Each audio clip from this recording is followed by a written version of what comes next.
नमस्कार। हिंदी पाठशाला शब्दों की रोचक यात्रा में आप सभी दर्शकों का बहुत बहुत स्वागत है।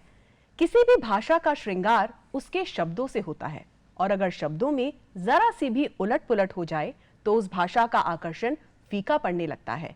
और आज इसीलिए हिंदी भाषा की संपूर्ण शब्दावली का ज्ञान देकर हमारे साथ मौजूद है स्टूडियो में प्रसिद्ध भाषा विज्ञानी कमलेश कमल जी। कमलेश जी, बहुत बहुत स्वागत है आपका स्टूडियो में।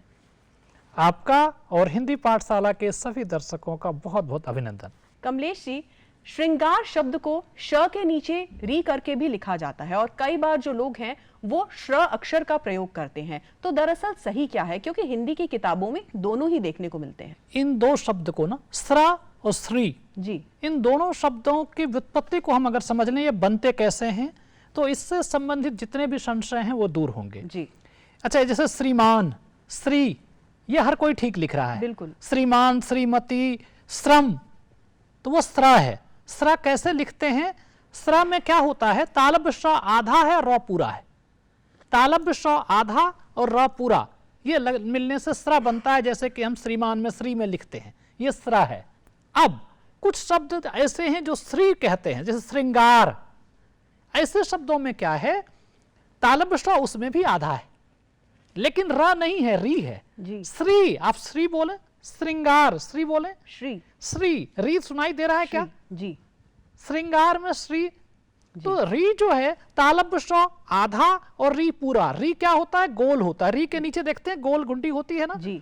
तो जब हम श्रृंगार लिखेंगे तो तालव्य श लिखते हैं और तालव्य श के ठीक नीचे र की री वाली गुंडी, री वाली जो गोल होती है वो हम लगा देते हैं, तो वो होता है श्री, श्रृंगार। तो अब हम अगर इसको देखें, कुछ लोग, अब कंफ्यूजन कहाँ है? कंफ्यूजन ये हुआ, कुछ लोगों ने स्रा लिखा, स्रा के नीचे फिर री वाला लगा देते हैं, ये गलत है।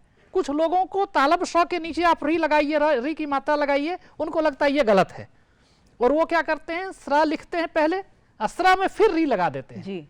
तो स्रा में री लगने का कोई अर्थ नहीं है। तो यह बिल्कुल गलत है, नितांत अशुद्ध है, असाधु प्रयोग है।